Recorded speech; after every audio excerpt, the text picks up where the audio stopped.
नमस्कार, बहुत स्वागत है आप सभी का। और बात करेंगे बजट 2024 की।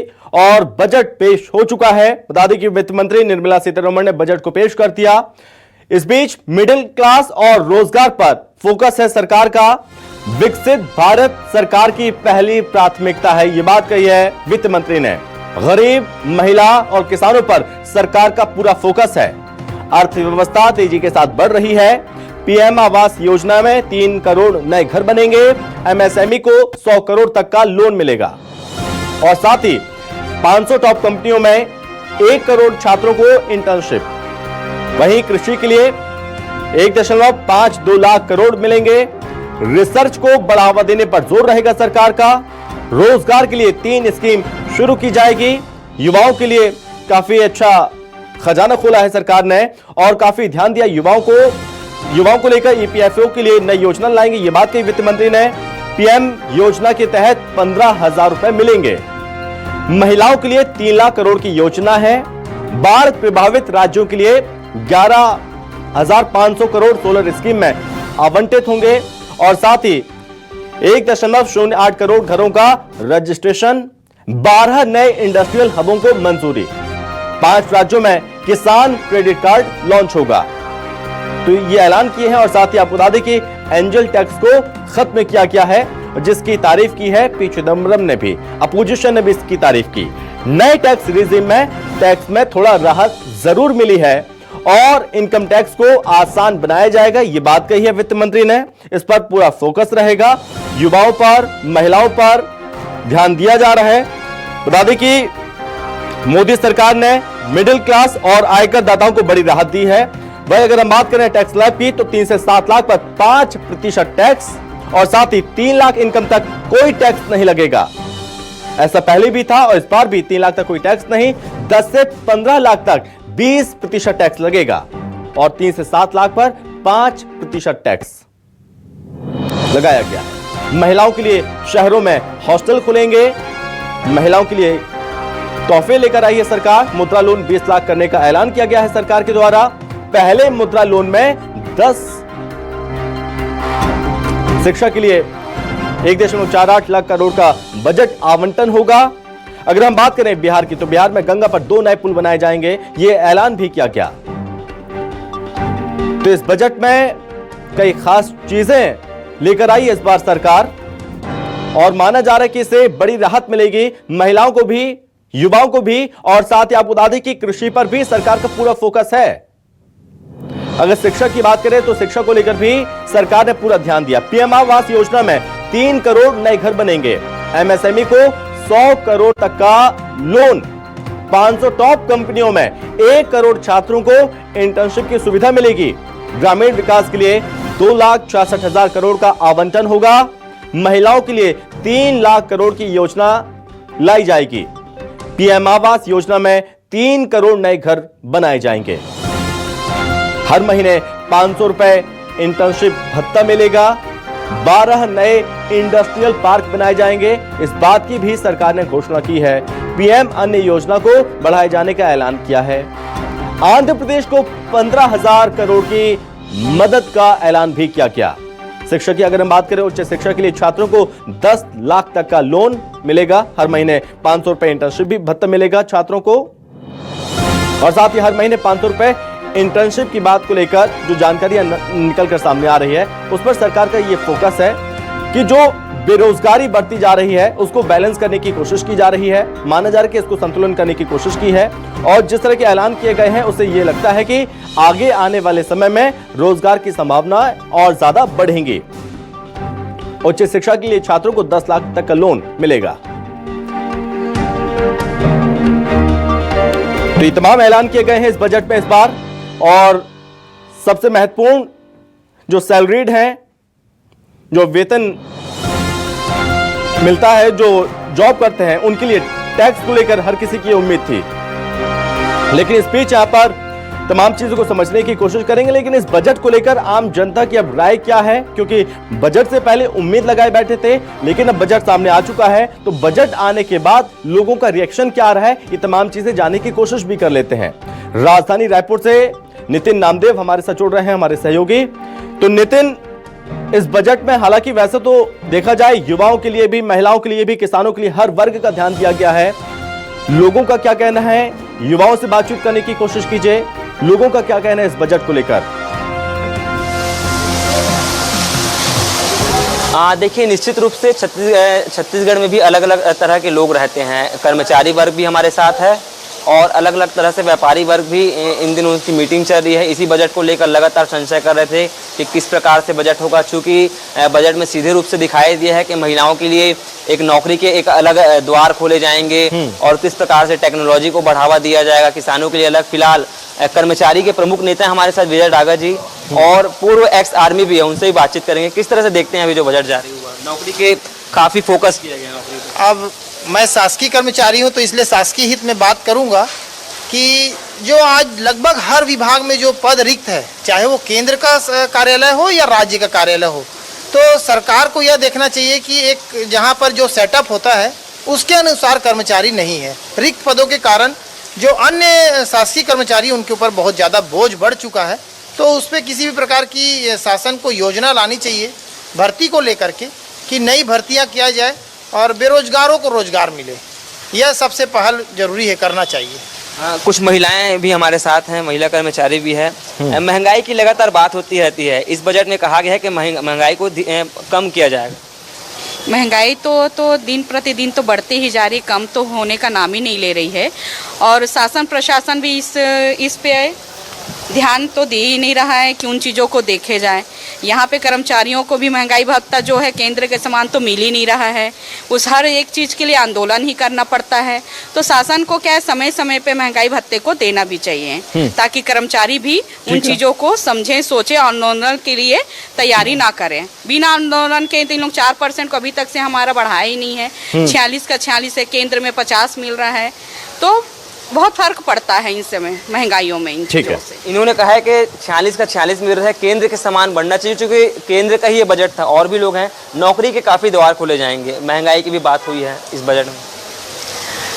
जी सर, ये सब तो होना ही चाहिए कंट्रोल में। महंगाई एकदम दिन प्रतिदिन इतना बढ़ते जा रहा है, आम लोगों के लिए खाना पीना भी मुश्किल, बाहर निकलना भी मुश्किल। पेट्रोल डीजल का दाम इतना बढ़ गया है, फिर इतना मौसम भी खराब हो गया है, सब चीज और आवक जावक। ठीक है नितिन, तो ऐसे में आम आदमी का तो जीवन, दैनिक जीवन ही प्रभावित हो जा रहा है। ठीक है, और भी चीजें जानने की कोशिश करेंगे। अब अपने सहयोगी हेमंत का रुख कर लेते हैं। हेमंत, वैसे देखा जाए तो मिडिल क्लास और रोजगार पर सरकार का फोकस रहा, युवाओं को लेकर भी फोकस रहा। आप इस वक्त यहां पर मौजूद हैं, तमाम चीजों को बजट को लेकर समझने की कोशिश कीजिए। देखिए, बिल्कुल मेरे साथ में सीए मौजूद हैं, उन्हीं से जान लेते हैं कि बजट किस प्रकार का रहा, क्या लग रहा है जो बजट आया है इसमें मिडिल क्लास के लिए क्या कुछ खास इसमें देखा गया है। देखिए, मिडिल क्लास की बात करें तो बहुत ज़्यादा इसमें कुछ नहीं दिखा। एक नौकरी पेशा आदमी जो हमारे देश का बहुत बड़ा एक वर्ग है, उनके लिए स्टैंडर्ड डिडक्शन जो 50,000 की छूट मिलती है, इसको कम से कम 2 लाख अपेक्षा की जा रही थी, पर ऊँट के मुंह में जीरा ऐसे 50,000 से इसको केवल 75,000 किया गया। वहीं एक व्यक्ति जिसकी 15 लाख तक की सैलरी या इनकम है, उसको टैक्स रेट में डिडक्शन करके नाम मात्र 17,000 का फायदा मिल रहा है, जो मात्र 1% का फायदा मिल रहा है। हमने एक किसान के हिसाब से बात करें तो 1 करोड़ लोगों को नेचुरल फार्मिंग का एडवांटेज दिख रहा है, और क्योंकि कृषि मंत्री अभी हमारे मध्य प्रदेश से शिवराज सिंह चौहान है, तो इसका फायदा बिहार और आंध्र प्रदेश के बजाय जो है कृषि के अंदर कम से कम मध्य प्रदेश को कुछ मिलना चाहिए, ऐसा लग रहा है। एक बहुत बड़ा कदम जो मुझे इस बजट में दिखा कि भू आधार का कंसेप्ट लाया गया है, जो इसको फाउंडेशन कहा जा रहा है विकसित भारत की। अगर भू आधार लेके आते हैं तो कई सारी बेनामी संपत्तियों का उजागर होगा और रियल एस्टेट सेक्टर में एक बहुत बड़ी क्रांति आएगी। इसी के तारतम्य में कैपिटल गेन को 20% से घटा के 12.5% किया गया है, तो इससे जो ऑन मनी और जो प्रचलन में है वो कम होगी और अर्थव्यवस्था में ज्यादा फंड आएगा, ये इस बजट के अंदर अपेक्षित है।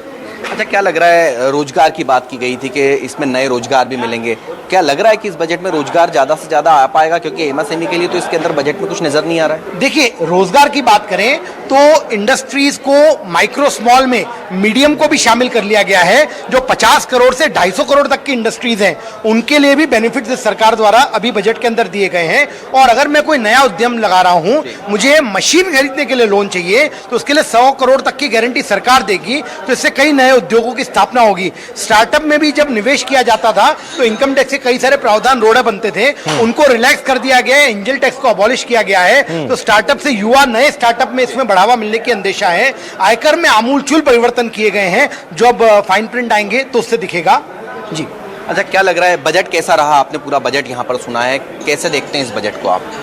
सरकार 3.0 का यह बजट रहा और पहला साल है, तो जो एक उम्मीद करी जा रही थी, जैसा वित्त मंत्री ने स्टार्टिंग में ही कहा कि अगले 5 साल का रोड मैप बनाएगा और आगे के सारे बजट इसी के आधार पर बनेंगे। तो मुझे लगता है कि सरकार की दूरदृष्टि और दूरगामिता को देखकर ये बजट बनाया गया है और उसी के अनुसार अलोकेशन जो पहले एंट्रीम बजट में किए गए थे उसी को आधार रखते हुए आगे बढ़ाया गया है। अच्छा, उद्योगपति भी मेरे साथ में मौजूद हैं। उद्योगपति इस बजट को कैसा देखते हैं? देखिए, सरकार ने सबसे पहला जो पॉइंट था कि महंगाई को 4% तक लाएंगे। इसका मतलब ये कि महंगाई तो कहीं ना कहीं थी और उसमें सुधार करने के लिए कोशिश करने का प्रयास कर रहे हैं। और एक चीज़ उन्होंने देखी कि जो MSME जिसको सपोर्ट करेगी महंगाई को, उसको अधिकतर जगह पे उन्होंने कॉरिडोर बनाने की कोशिश की है और MSME को बढ़ावा देने के लिए कुछ उद्योगों से रिलैक्सेशन की डिमांड भी कर पाए। एक समस्या यहाँ आई कि जो 45 दिन का पेमेंट का छोटे उद्योगों को समस्या आ रही थी, उसको उन्होंने और घटाने की बजाय 250 करोड़ तक के इंडस्ट्री वालों पे कर दिया। तो उसका ये दुष्प्रभाव होगा कि छोटी इंडस्ट्री वालों से व्यापार करने में आदमी हिचकिचाएगा। और दूसरा, एक IT इंडस्ट्रीज़ में जो इनकम टैक्स स्लैब का सोच रहे थे कि जो इंटरेस्ट लोन है वो 2 लाख से बढ़ा के 4 लाख किया जाए ताकि प्रॉपर्टी खरीदने में उनको इजी रहेगा, वो नहीं कर पाए। इसके लिए रोजगार के नए आयाम कैसे इसमें खुलेंगे? कहा जा रहा था कि रोजगार के भी नए आयाम इस बजट के अंदर देखे जाएंगे कि लोगों को रोजगार बढ़ेगा। इसमें रोजगार के लिए प्रयास तो किए सरकार ने, स्टाइल योजना और 1 लाख रुपए तक की कुछ गवर्नमेंट ग्रांट देने को तैयार है, PF में देने को था। पर इसमें देखा जा रहा है कि जो बड़ी कंपनियां हैं वही इसका बेनिफिट उठा सकती। छोटी जो MSME इंडस्ट्री हैं उनके लिए पहले भी सरकार ने स्टाइल योजना और चलाई थी, पर चूंकि प्रशिक्षण केंद्रों को प्रॉपर वो नहीं मिल पा रहा था। और अभी एक चीज़ ये देखने में आ रही है कि सरकार ने बोला है कि कुछ प्रशिक्षण केंद्रों को हम व्यवस्थित करेंगे। इट मीन्स कि अगर वो थोड़ा सा अच्छा करने जाएंगे तो रोज़गार को भी बढ़ावा मिलेगा और MSME को भी बढ़ावा मिलेगा। ठीक है, एसोसिएशन ऑफ इंडस्ट्री के जो अध्यक्ष है वो भी यहाँ पर मौजूद है, उनसे भी जान लेते हैं कि बजट क्या कुछ खास रहा है इस बजट में, कैसे आप देखते हैं, क्या खास है बजट में? ठीक है, ये बजट चाइनीज प्रतिस्पर्धा से निपटने के लिए उद्योगों को कैसे मजबूत बनाया जाए, वो ये बजट उसको समर्पित है। एक रणनीतिक बजट है, भारत को आत्मनिर्भर बनाकर, जिस प्रकार कोरोना काल में चिप की कमी से पूरा विश्व जूझ रहा था, तो ऐसा कोई अवसर अगली बार ना आए कि चाइना सबको एक्सप्लॉइट करे। तो उसको लेकर एक बहुत अच्छी रणनीति बनाई गई है। एक क्रिटिकल मिनरल्स पे से इंपोर्ट ड्यूटी को शून्य किया गया है। मैं समझता हूँ आने वाला समय उद्योगों का समय रहेगा, आने वाले 4 वर्ष सरकार पूरा इसी पे ध्यान देगी। ठीक है हेमंत, आप हमारे साथ लगातार बने रहिए, एक बार फिर मैं आपके पास लौटूंगा, लेकिन इस बीच अब सहयोगी राजधानी भोपाल से हमारे साथ शब्बीर जुड़ रहे हैं। शब्बीर, अगर मोटा मोटा समझने की कोशिश करें, जो लोगों की ये सोच है, ये लोग ये सोचते हैं जो सैलरीड हैं, उनको ये मतलब है कि टैक्स में राहत मिली है या नहीं मिली। फिर दूसरे लोगों का ये भी सोचना है क्या सस्ता हुआ क्या महंगा हुआ, लोगों का क्या कहना है। लोगों से बातचीत करिए, युवा आपके पास मौजूद, उनसे बात करने की कोशिश करिए।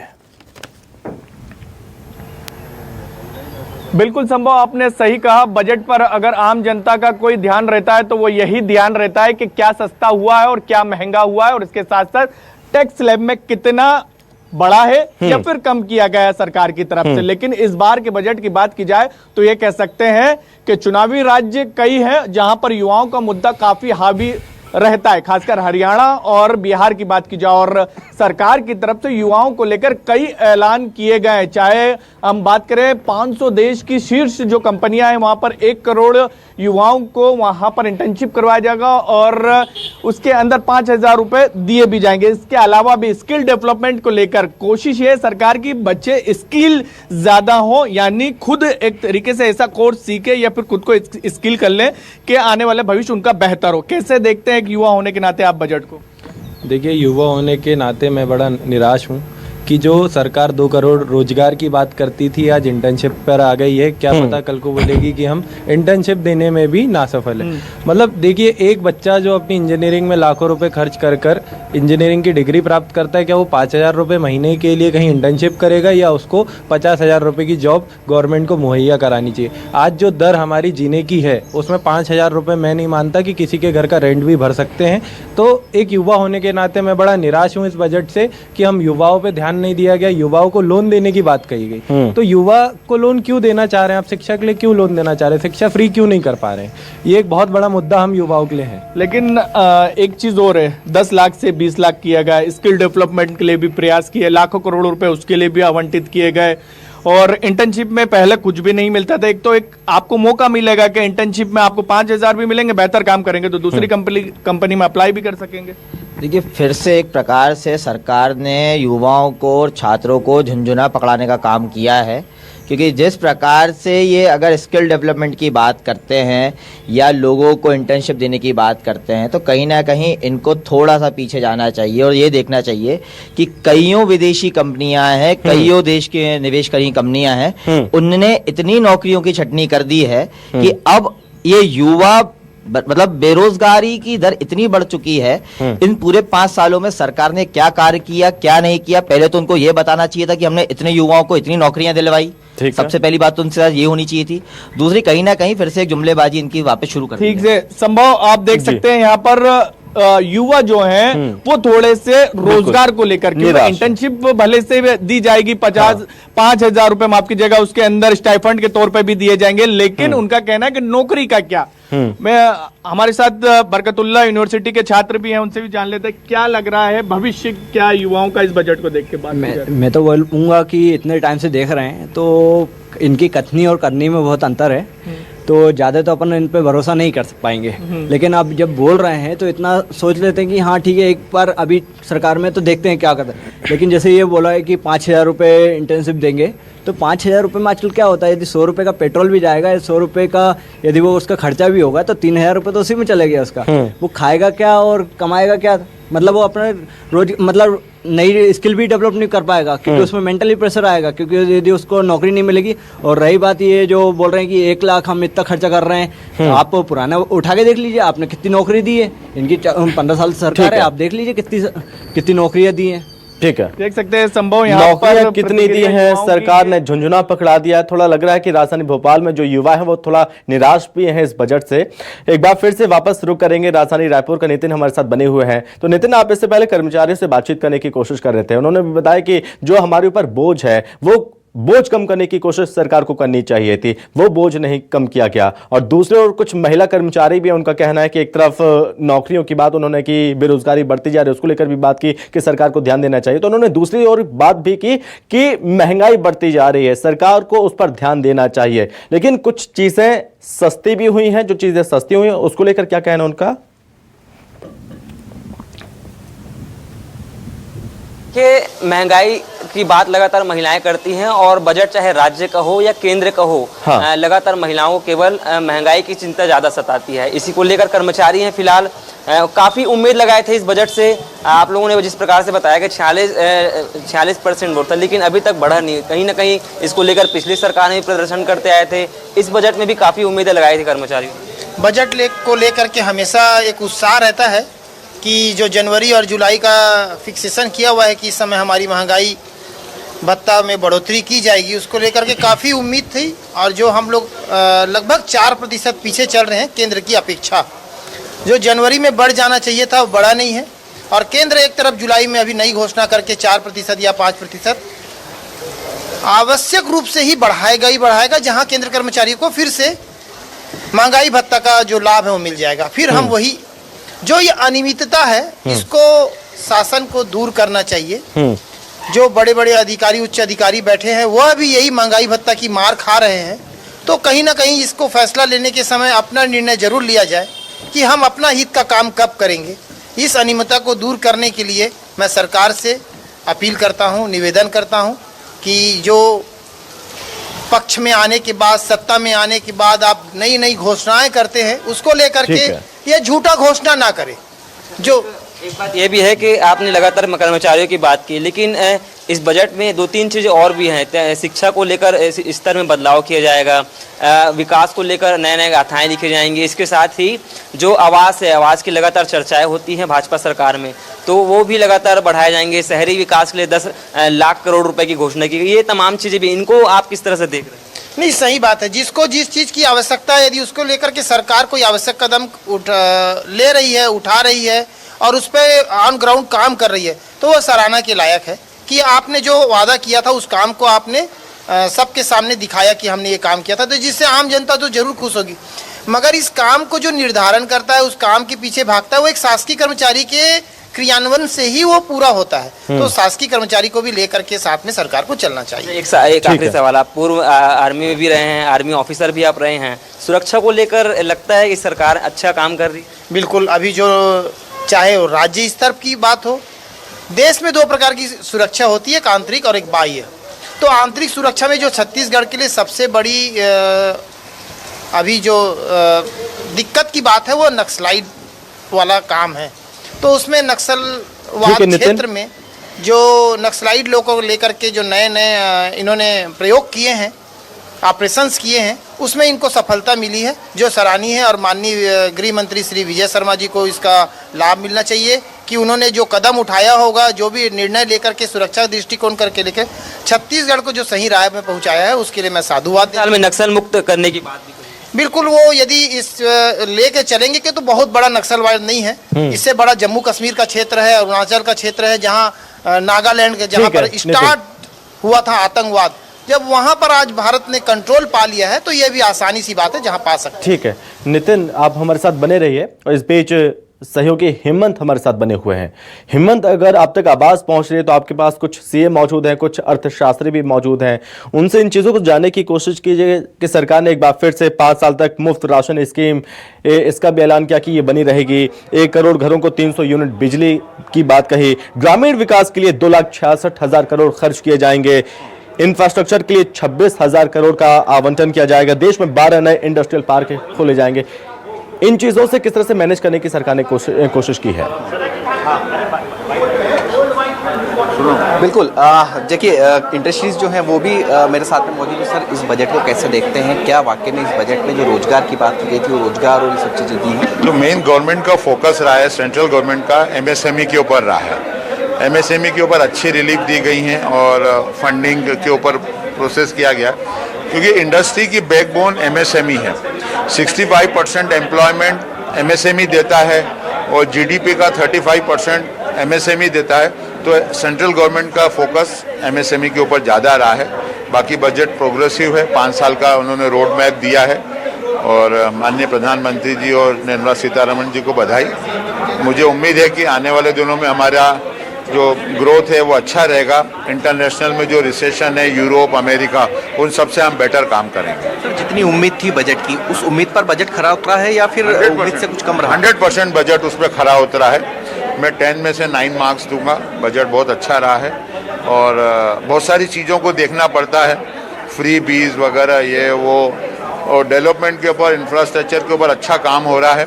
100% बजट बहुत प्रोग्रेसिव है। सर, जो पिछला बजट आया था हमने वो भी देखा, इस बजट को भी देखा, तो कितना डिफरेंस मानते हैं इस बजट और पिछले बजट? ये बजट थोड़ा प्रोग्रेसिव है और डेवलपमेंट के ऊपर उन्होंने ध्यान दिया है।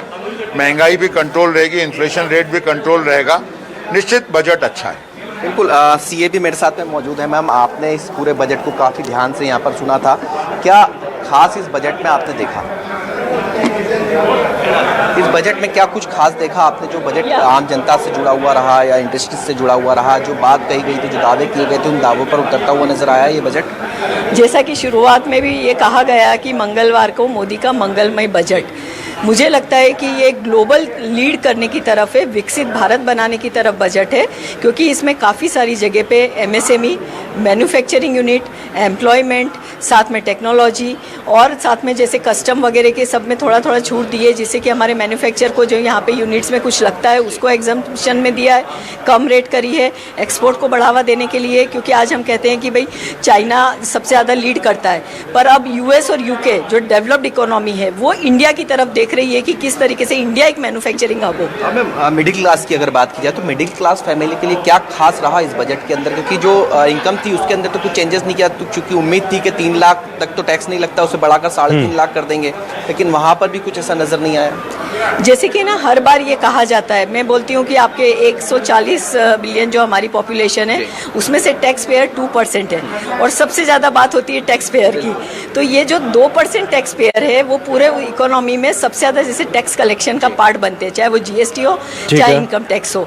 पर जो बेनिफिट है एकदम से हम बोलते हैं कि बहुत सारा बेनिफिट नहीं एक्सपेक्ट कर सकते, क्योंकि ये इकोनॉमी की तरफ है, डेवलप्ड इकोनॉमी की तरफ जाना है। एक चीज़ इस पे जानना चाहूँगा मैं कि क्या लग रहा है जो बजट आया है, अक्सर बजट आता है तो महंगाई पर कहीं ना कहीं कुछ असर पड़ता है, लेकिन क्या लग रहा है कि इस बार महंगाई पर कुछ असर पड़ता हुआ आपको नजर आएगा इस बजट के बाद? नहीं, मुझे ये लगता है कि जैसे हम ग्लोबल इन्फ्लेशन रेट की भी बात करते हैं तो इंडिया इज मतलब बेटर देन अदर पोजीशन जो दूसरी कंट्री के हिसाब से। तो मुझे लगता है महंगाई वाला सेगमेंट उतना मुझे नहीं लगता है मेरे ओपिनियन में। और जो मिडिल क्लास की आपने बात करी तो उसमें भी नई टैक्स रिजिम की तरफ जा रहे हैं। तो पुरानी टैक्स रिजिम में जो हमको इन्वेस्टमेंट की छूट मिलती थी, बचत की छूट मिलती थी, उनको उन्होंने इस तरीके से न्यू टैक्स रिजिम में स्ट्रक्चर डिजाइन किया है कि उनको वो छूट को करते हुए एग्जम्पशंस डाली हुई है। साथ में जो मुझे एक जो डिसअपॉइंटिंग सेगमेंट लगता है वो है कैपिटल मार्केट साइड। ठीक है हिम्मत, आप बने रहिए हमारे साथ। और अब इस बीच शब्बीर का रुख कर लेते हैं। शब्बीर, मैं आपके पास आ रहा हूँ। अभी तक देखिए युवाओं की बात हुई, महिलाओं की बात हुई और रोजगार को लेकर बात हुई, लेकिन अब बात कर लेते हैं किसानों को लेकर। किसानों को लेकर भी सरकार का फोकस रहा है, जहां पर कृषि सेक्टर का विकास सबसे बड़ी प्राथमिकता सरकार ने बताया। इस बीच खास बात नेचुरल फार्मिंग बनाने पर सरकार का जोर है। किस तरह से महत्वपूर्ण हो सकता है किसानों के लिए, अगर किसानों की दृष्टि से देखें? कृषि के लिए 1,52,000 करोड़ का आवंटन किया जा रहा है, क्या लगता है? देखिए संभव, बिल्कुल आपने सही कहा कि मध्य प्रदेश के लिहाज से किसानों की बात की जाए तो 70% जो इलाका है मध्य प्रदेश में वो किसानी पर ही निर्भर है। हाँ। और 45 लाख हेक्टेयर में मध्य प्रदेश में फसलें होती हैं और कई जो युवा हैं, मैं इस वक्त बरकतुल्लाह यूनिवर्सिटी में मौजूद हूँ, जो शहर से नहीं ग्रामीण इलाकों से आते हैं। कितने युवा हैं जो यहाँ पर बाहर से ग्रामीण इलाकों से आते हैं, उनसे बातचीत कर लेते हैं। कहाँ से आते हैं? सर मैं उमरिया, बांधवगढ़ विधानसभा। उमरिया से।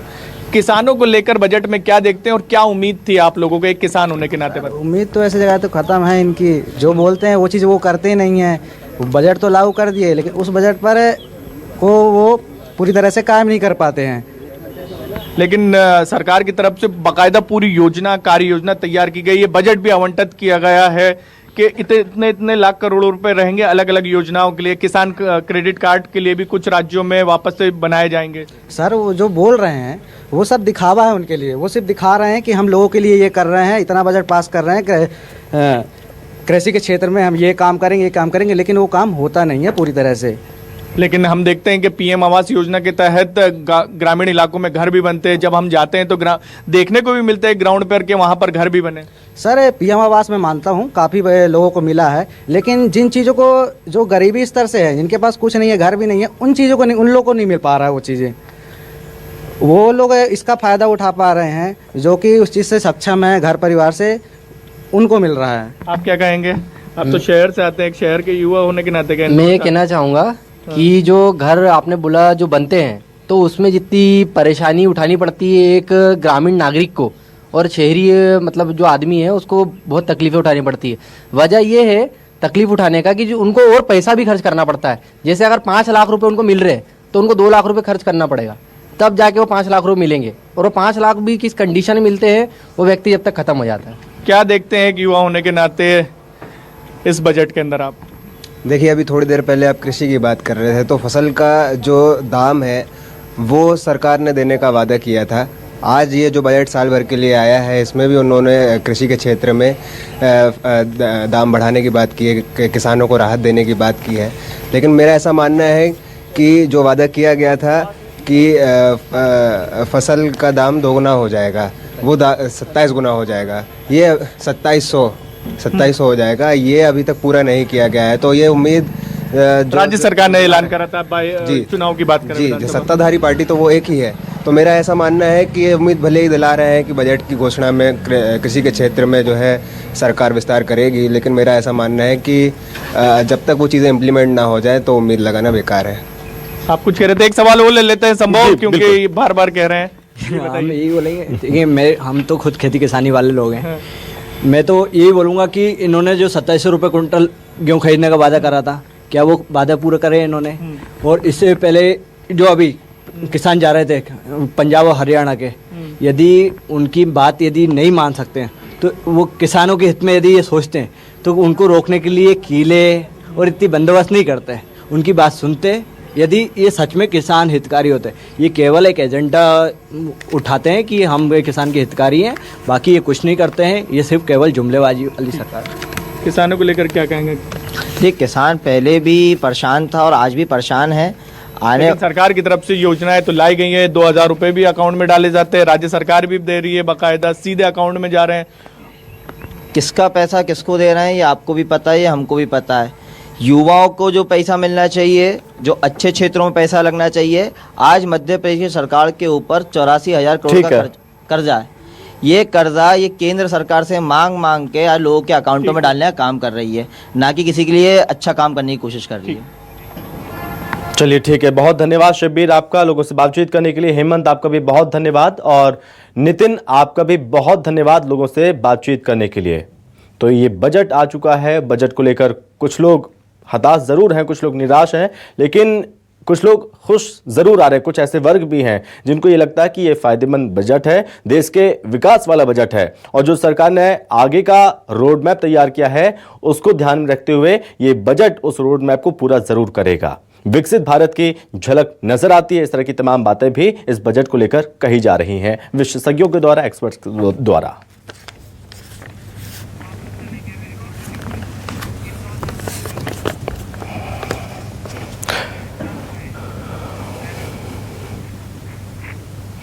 तो बजट की बड़ी बातें भी हम आपको बता रहे हैं। भारतीय अर्थव्यवस्था चमक रही है, ये बात कही है बजट भाषण के दौरान। मिडिल क्लास और रोजगार पर सरकार का फोकस है। अगर इनकम टैक्स स्लैब की अगर हम बात करें तो उसमें भी राहत जरूर है। 3 से 7 लाख इनकम पर 5%, 7 से 10 लाख इनकम पर 10% टैक्स लगेगा, और साथ ही 10 से 12 लाख इनकम पर 15% टैक्स लगेगा, और साथ ही 12 से 15 लाख इनकम पर 20% और इसके आगे 30% तक टैक्स लगेगा।